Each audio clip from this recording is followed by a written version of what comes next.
ನಮಸ್ಕಾರ ವೀಕ್ಷಕರೇ. ಹಾರ್ಮುಜ್ ಜಲಸಂಧಿ ಓಪನ್. ಭಾರತದಲ್ಲಿ ಪೆಟ್ರೋಲ್, ಡೀಸೆಲ್, ಎಲ್ಪಿಜಿ ಬೆಲೆ ಇಳಿಕೆ ಯಾವಾಗ?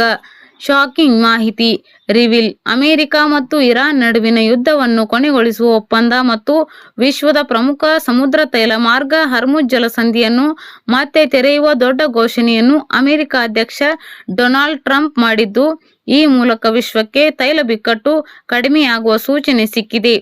ಇದರ ಬೆನ್ನಲ್ಲೇ ಭಾರತದ ಹಡಗು ಸಹ ಕಳೆದ ಹಾರ್ಮುಜ್ ಜಲಸಂಧಿಯನ್ನು ದಾಟಿದ್ದು ಭಾರತದತ್ತ ಸಾಗಿ ಬರುತ್ತಿದೆ ಎಂದು ವರದಿಯಾಗಿದೆ. ಈ ಸುದ್ದಿ ತಿಳಿಯುತ್ತಿದ್ದಂತೆ ಇದೀಗ ದೇಶದಲ್ಲಿ ಏಕಾಏಕಿ ಗಗನಕ್ಕೇರಿದ್ದ ಪೆಟ್ರೋಲ್, ಡೀಸೆಲ್ ಮತ್ತು ಎಲ್ಪಿಜಿ ದರ ಇಳಿಕೆಯಾಗುತ್ತದೆಯೇ? ದರ ಇಳಿಕೆ ಆದರೂ ಎಷ್ಟು ಆಗಬಹುದು, ಯಾವಾಗ ಆಗಬಹುದು ಎಂಬ ಪ್ರಶ್ನೆಗಳು ಕೇಳಿ ಬರುತ್ತಿದೆ. ಇದಕ್ಕೆ ತಜ್ಞರು ಉತ್ತರಿಸಿದ್ದಾರೆ. ಭಾರತದಲ್ಲಿ ತೈಲ ಬೆಲೆ ಇಳಿಕೆಯಾಗುತ್ತಾ? ಹೌದು. ಯುದ್ಧವೇನೋ ಕೊನೆಗೊಂಡಿದ್ದು ತೈಲ ಮಾರ್ಗವಾದ ಹಾರ್ಮುಜ್ ಜಲಸಂಧಿ ಸಹ ಮುಕ್ತಗೊಂಡಿದೆ. ಆದರೆ ಜಾಗತಿಕ ಮಾರುಕಟ್ಟೆಯಲ್ಲಿ ಕಚ್ಚಾ ತೈಲ ಮತ್ತು ಇಂಧನದ ಗಗನಕ್ಕೇರುತ್ತಿರುವ ಬೆಲೆಗಳಿಂದ ಸಾರ್ವಜನಿಕರಿಗೆ ತಕ್ಷಣದ ಪರಿಹಾರ ಸಿಗುವುದಿಲ್ಲ ಎಂದು ತಜ್ಞರು ಹೇಳಿದ್ದಾರೆ.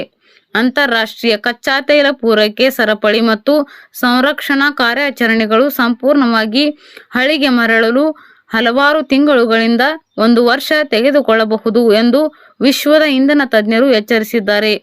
ಕಚ್ಚಾ ತೈಲದ ಸಾಗಣೆ ಮತ್ತು ಸಂಸ್ಕರಣೆಯ ನಿಧಾನ ಪ್ರಕ್ರಿಯೆ ಹಾಗೂ ಈ ಸಮುದ್ರ ಮಾರ್ಗದ ಸುರಕ್ಷತೆಯ ಬಗ್ಗೆ ಕ್ಯಾಪ್ಟನ್ಗಳು ಮತ್ತು ವಿಮಾ ಕಂಪನಿಗಳಲ್ಲಿ ಇರುವ ಭಯದಿಂದಾಗಿ ಶಾಂತಿ ಒಪ್ಪಂದದ ಪರಿಣಾಮವು ತಕ್ಷಣಕ್ಕೆ ಗೋಚರಿಸುವುದಿಲ್ಲ ಎಂದು ತಜ್ಞರು ಅಭಿಪ್ರಾಯಪಟ್ಟಿದ್ದಾರೆ.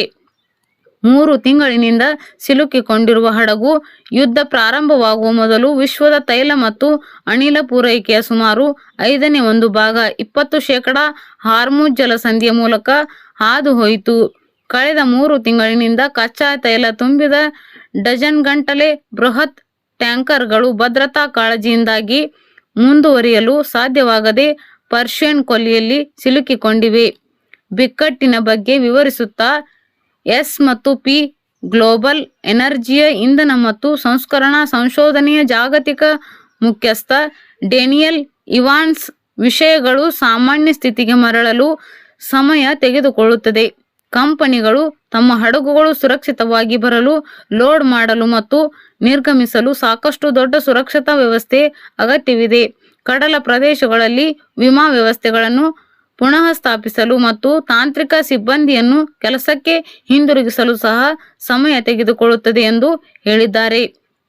ಕಚ್ಚಾ ತೈಲ ಟ್ಯಾಂಕರ್ಗಳು ಬಹಳ ನಿಧಾನವಾಗಿ ಚಲಿಸುತ್ತವೆ ಎಂದು ಡೇನಿಯಲ್ ಇವಾನ್ಸ್ ಹೇಳಿದ್ದು, ಹಾರ್ಮುಜ್ ಜಲಸಂಧಿಯ ಮೂಲಕ ದೂರದ ದೇಶಗಳಲ್ಲಿನ ಸಂಸ್ಕರಣಾಗಾರಗಳನ್ನು ತಲುಪುವ ತೈಲ ಇಲ್ಲಿ ಸಂಸ್ಕರಿಸಿ ನಂತರ ಪೆಟ್ರೋಲ್ ಪಂಪ್ಗಳನ್ನು ತಲುಪುವ ಸಂಪೂರ್ಣ ಚಕ್ರವು ತಿಂಗಳುಗಳನ್ನು ತೆಗೆದುಕೊಳ್ಳುತ್ತದೆ ಎಂದಿದ್ದಾರೆ.